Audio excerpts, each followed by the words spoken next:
कहानी वाला आपके समक्ष एक नई कहानी के साथ। यह प्रसंग एक राजा की जिंदगी का है।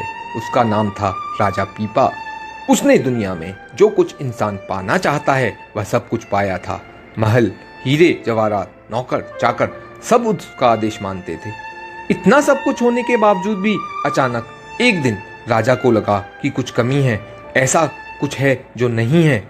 अंदर एक तलब सी जग गई प्रभु को पाने की। अब राजा कभी एक महापुरुष के पास जाए तो कभी दूसरे महापुरुष के पास, पर प्रभु को पाने का रास्ता मिलता ही नहीं था। राजा बड़ा निराश था। तब किसी ने बताया कि एक संत हैं रविदास जी महाराज, आप उनके पास जाएं। राजा पीपा संत रविदास जी के पास पहुंचा।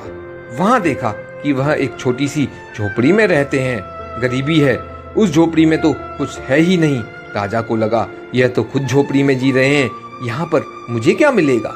लेकिन वह पहुंच गए थे तो अंदर भी गए और राजा ने संत रविदास जी को प्रणाम किया। संत रविदास जी ने पूछा, किस लिए आए हो। राजा ने अपनी इच्छा बता दी कि वह प्रभु को पाना चाहते हैं।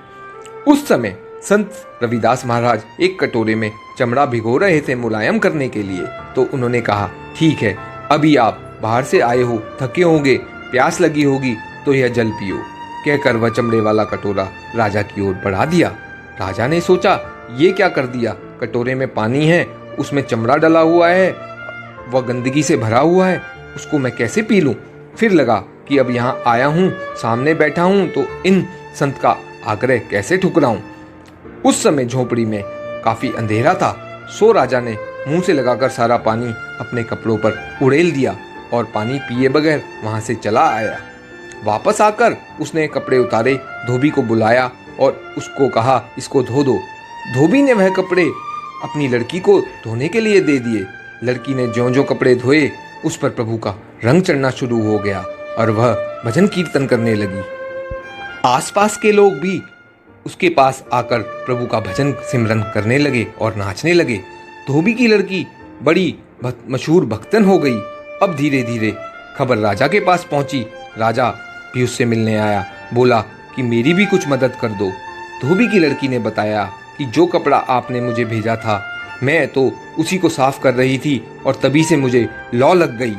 राजा को सारी बात याद आ गई और राजा भागा भागा फिर संत रविदास जी महाराज के पास गया और उनके पैरों में गिर गया।